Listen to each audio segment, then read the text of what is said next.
Hello again, friends and loyal Wolfpack members. Chaos Wolf here, and welcome back to Elite Dangerous. And here we are taking a look at the Cobra Mark III ship kit.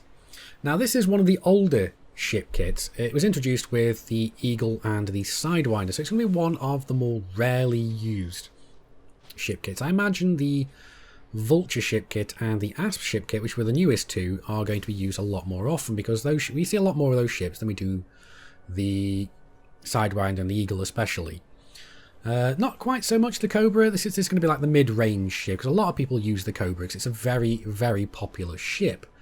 So let's go and have a look at the ship kits that we get for this. Now, I'm not going to put any paint jobs on there just yet. So we're going to go and have a look at those later to see how they actually affect the ship kits. Now, this is actually going to be a 16-piece kit. So we've got 4 sections and 4 items in each. So let's go and have a look at just how we can go and alter the appearance of the Cobra Mark III. Now, before we go any further, I'll just bear in mind that these are purely cosmetic. They don't change the hitbox of your ship. They don't change the weight of it. They don't change the way it handles or anything. They are quite literally just cosmetic. So let's start off with the spoilers. And as you can see, we've got a good choice of them. We've got 4. The first one is a fairly classic spoiler. Now, I know a lot of you guys would say that spoilers designed for cars to create downforce, or what the hell are they doing on ships? I think they're just called spoilers because they look a bit like that. I suspect these are more aerofoils to help these ships potentially fly in atmosphere. Adjust your headcanon however you will, whether you think these are pointless or not. I actually do like them because they allow you to customize your ship. So, spoiler 1 is one of the more classic spoilery looking designs, although we do have what looks like a pair of air intakes here.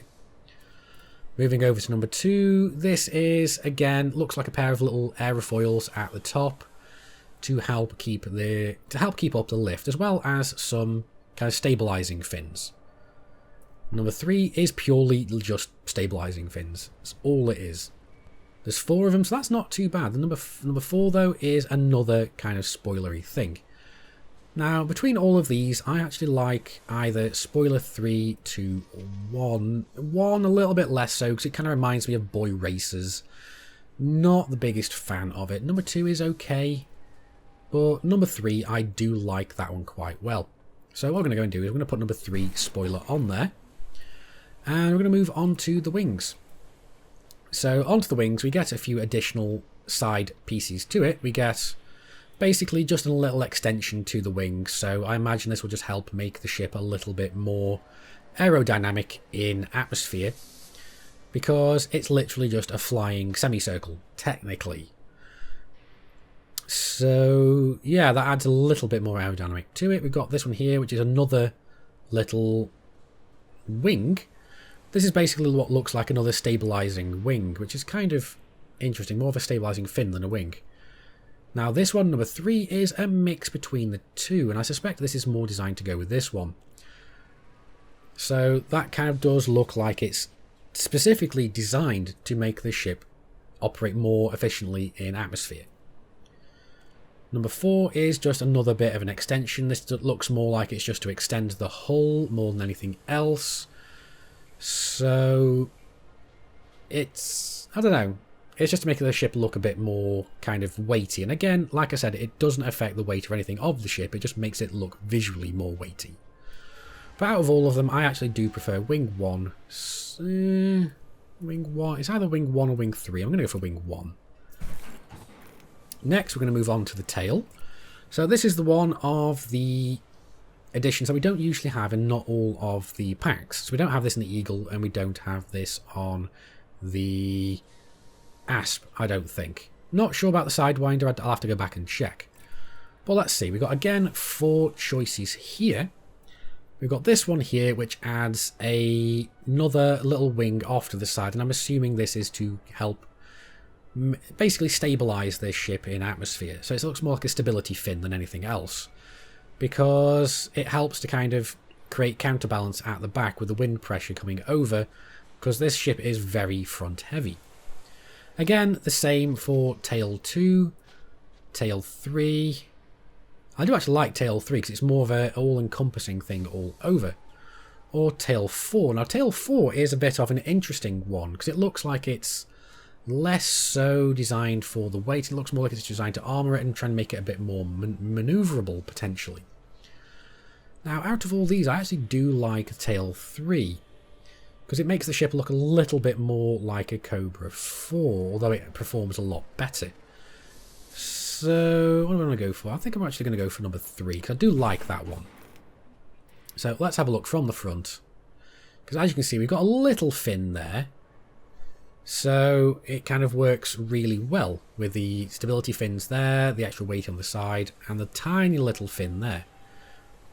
So let's move on to the bumper. Now I do like these ones because there are a few in here that are really kind of nice. We've got bumper 1, which adds what looks like aerodynamically kind of retro thrusters. So it looks like it adds retro thrusters, like reverse thrusters onto the ship, which is kind of cool, but it just, to me, it messes with the lines of the Cobra. I'm not a big fan of these because the Cobra isn't designed to be sleek and rounded. It's designed to be a bit more angular, and this just kind of messes with the aesthetic for me. Bumper 2 just expands out the front and adds a bit more visual weight to the front of the ship whilst expanding it sideways. So it makes it look wider, and it also makes it look like it could kind of help with aerodynamics. Number 3, again, we've got a bit more of a smaller wing at the side. We've also got an extension at the front and adding a little bit more weight. Clamp tow bar-y kind of thing, so you can actually like clamp onto the ship and fix it to a carrier perhaps. Or fix it in place, like a docking clamp, potentially. It looks interesting, but it just makes the lines of the ship a little wrong for me. And then the next one is this one, where it extends the kind of the beak of the ship a little bit more. Has some supports in the middle and another little kind of fin here. So this could be an up force aerofoil, potentially. I'm probably butchering terminologies here because I don't know exactly what they're called. But it does look like it could work, although out of all of them I do actually prefer bumper 2. So there we go. We've gone and put everything on there. So bumper 2, tail 3, wing 1 and spoiler 3. So I do really like the way this is set up. So let's go up, have a look at the paint jobs and just see how well this goes and affects the coloration of everything, because this is one of the earlier ones and I'm not sure if it affects the coloration as well as I'd like. So here we go, let's go for one of the camos. Now as you can see, this actually goes and changes the fin colours quite well. The main issues I have with this one is that the stability fins here don't show up as well. Well, they do show up, but they're all kind of the same colour. I would have liked to have seen it that each one was individually coloured, but yeah, I suppose they didn't think about it that far in. Polar camo. Oh, we do see some of the camo thing here, so it does actually kind of work towards it. It just doesn't quite follow the lines of the camo there, so it kind of breaks the lines. It's not an issue, it just does bug me ever so slightly. Now, the next one is, well, obviously the Black Friday, but we're going to go over to the EGX, because Black Friday is just monochrome. EGX, again, we've got a bit of an issue with the rear fins and all the individual things because they're just black for some reason. Why they're black, they just stand out so much. I mean, the stability fins, they're a little bit kind of fitted in, but not too much. Now this is a test, and again we have a similar thing where everything just goes black, but not quite so much, so it could fit quite easily here. This is going to be an interesting one. Again, oh wow, yeah, that is somewhat psychedelic, but it's not bad. It actually does fit kind of well with it if you have this paint pack. This is the Gamescom paint pack. Now we've got the polar ones. These fit fairly well, but to me it would have been better if these ones here had been pure white, because it would have just fit a little better for me. It's going to be the same with the Lunar in the Desert, I suspect. Yes, we've also got this one here, which is the Red Ignition, I believe. So that fits okay, actually. Would have been better if the fins were just pure red, but everything else fits fairly well. Now the Lavecon, that one's not too bad, although the stability fins would have been nicer if they were more of a yellow than an orange. The Mercenary, that's not bad. That actually fits fairly well. So Yellow Serpent, that fits fairly well, although the outer stability fins here would have been better if they were just pure yellow. Blue Rattler. Those are not bad. That actually fits fairly well for me. So the orange Rattler's going to be the same as the red Serpent. So and we just got the tactical ones here. So these are all monochrome as well. So these are just going to be depending on how you feel about the ship. So monochrome, there's no issues there. There we go. I'm going to go for the polar camo because I do actually think this one fits the ship kit and the ship as well as the decals the best. But what do you guys think? Do you like this ship kit? Do you not? Let me know down in the comments. This is basically going to be it for the video. I hope you liked it. If so, hit the like button. Dislike the video if you didn't. Neither of those good enough for you. That's what the comments are for.